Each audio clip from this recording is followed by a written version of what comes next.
Rasmi FIFA yateua waamuzi wote kutoka Argentina kuchezesha Ufaransa dhidi ya Morocco. Mashabiki wazua mjadala mkubwa.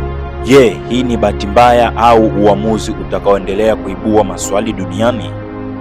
FIFA imethibitisha rasmi kuwa mchezo wa robo fainali kati ya Ufaransa na Morocco utachezeshwa na waamuzi watano, na jambo liliwashangaza wengi ni kwamba waamuzi wote watano watatoka taifa moja, Argentina. Uamuzi huu tayari umezua mjadala mkubwa kwenye mitandao ya kijamii. Je, ni nini hasa kinaendelea? Endelea kutazama. Karibu kwenye taarifa yetu ya leo. Kama bado hujabonyeza kitufe cha subscribe, hakikisha unafanya hivyo sasa ili usikose habari zote muhimu za michezo kutoka duniani kote.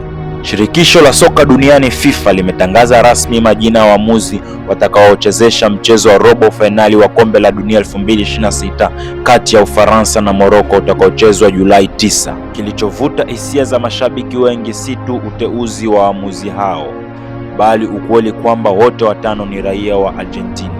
Hii ni mara ya kwanza katika mashindano hayo mchezo mmoja kupewa timu nzima ya waamuzi kutoka taifa moja, jambo ambalo limezua mjadala mkubwa duniani. Kwa mujibu wa orodha iliyotolewa, Facundo Telo ndiye atakayekuwa mwamuzi wa kati, atasaidiwa na Juan Pablo Bellat na Gabriel Chade kama waamuzi wasaidizi, huku Dario Herrera akiwa mwamuzi wa nne na Cristian Navarro akiwa mwamuzi wa akiba. Baada ya tangazo hilo, mitandao ya kijamii ilifurika maoni ya mashabiki. Wapo waliopongeza uamuzi huo wakisema waamuzi hao wana uzoefu mkubwa wa mechi za kimataifa, lakini wapo pia waliohoji kama ilikuwa busara kuteua waamuzi wote kutoka taifa moja katika mechi zenye uzito mkubwa.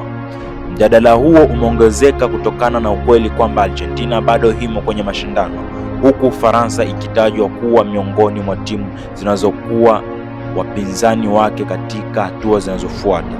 Hata hivyo, hadi sasa hakuna ushahidi unaoonyesha kuwa uteuzi wa waamuzi hao unamaanisha kutakuwa na upendeleo wowote. FIFA kwa kawaida huteua waamuzi kwa kuzingatiwa viwango vyao vya utendaji, uzoefu na thamani za kitaalamu. Hivyo, macho ya dunia sasa itaelekezwa zaidi kwenye namna waamuzi hao watakavyosimamia mchezo huo muhimu. Je, Morocco itaandika historia kwa kutinga hatua ya nusu fainali au Ufaransa itaendelea na safari yake ya kuwania ubingwa? Majibu yote yanapatikana uwanjani. Sasa ni zamu yako. Unalionaje swala hili?